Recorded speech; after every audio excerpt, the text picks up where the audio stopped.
সব জল্পনা কল্পনা শেষে অবশেষে ব্যাংককে বিমস্টেক সম্মেলনের ফাঁকে বৈঠক হচ্ছে প্রধান উপদেষ্টা ডক্টর মোহাম্মদ ইউনূস ও নরেন্দ্র মোদীর। এই বিষয়ে ইতিবাচক আলোচনার কথা জানিয়েছেন পররাষ্ট্র সচিব জসিম উদ্দিন। এদিকে বৈশ্বিক পরিবর্তনের সাথে তাল মিলিয়ে আঞ্চলিক সহযোগিতা বৃদ্ধির লক্ষ্যে শুরু হয়েছে বিমস্টেকের ষষ্ঠ সম্মেলন। সংস্থাটির অচলাবস্থা দূর করতে সম্মেলনের সদস্য দেশগুলোকে প্রতিশ্রুতি রক্ষার উপর জোর দেওয়া হয়। এই সম্মেলনে কাল যোগ দেবেন প্রধান উপদেষ্টা।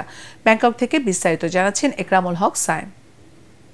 ভারতের সাথে সম্পর্কে টানাপোড়েনের মধ্যেই নরেন্দ্র মোদী ও ডক্টর মোহাম্মদ ইউনূসের বৈঠক হওয়া না হওয়া নিয়ে চলছিল নানা গুঞ্জন।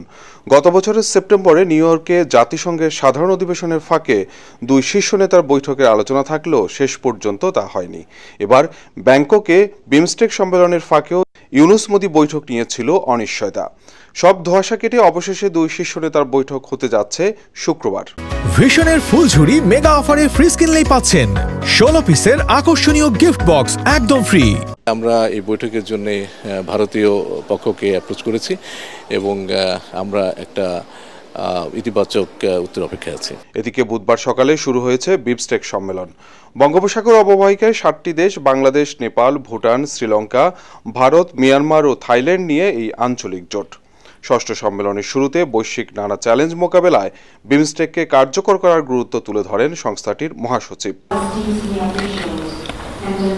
সম্মেলনের প্রথম দিনে বাংলাদেশের পক্ষে বিভিন্ন প্রস্তাব উত্থাপন করেন পররাষ্ট্র সচিব জসিম উদ্দিন। সমুদ্র অর্থনীতিকে কাজে লাগানো ও মুক্ত অর্থনৈতিক ব্যবস্থা গড়ে তুলতে সদস্য দেশগুলোকে প্রতিশ্রুতি রক্ষায় জোর দেন তিনি। সমকালীন বিশ্বে যে সমস্ত পরিবর্তন ঘটছে সেই পরিবর্তনের প্রেক্ষিতে আমরা রিজিওনাল ইন্টিগ্রেশনকে অত্যন্ত গুরুত্বপূর্ণ মনে করি এবং সেক্ষেত্রে আমরা ট্রেডকে গুরুত্বপূর্ণ মনে করি, আমরা কানেক্টিভিটিকে গুরুত্বপূর্ণ মনে করি। সেই দৃষ্টিকোণ থেকে যদি বিমস্টেককে আমরা যথাযথ নেতৃত্ব দিতে পারি, বিশেষ করে আমাদের চেয়ারম্যানশিপের সময়ে, আমরা আশাবাদী যে বিমস্টেকের মধ্যে একটা গতিমত্তা আসবে। নৌ যোগাযোগে সহযোগিতা বাড়াতে চুক্তিসহ গুরুত্বপূর্ণ বিভিন্ন ঘোষণা আসতে পারে এবারের সম্মেলন থেকে। বলা হয়ে থাকে সফলতা কিংবা কার্যকারিতার বিচারে সার্ক কিংবা আসিয়ান থেকে পিছিয়ে বিমস্টেক। আর আঞ্চলিক এই জোটকে কার্যকর করতে হলে প্রয়োজন সঠিক নেতৃত্ব এবং সদস্য দেশগুলোর আন্তরিকতা।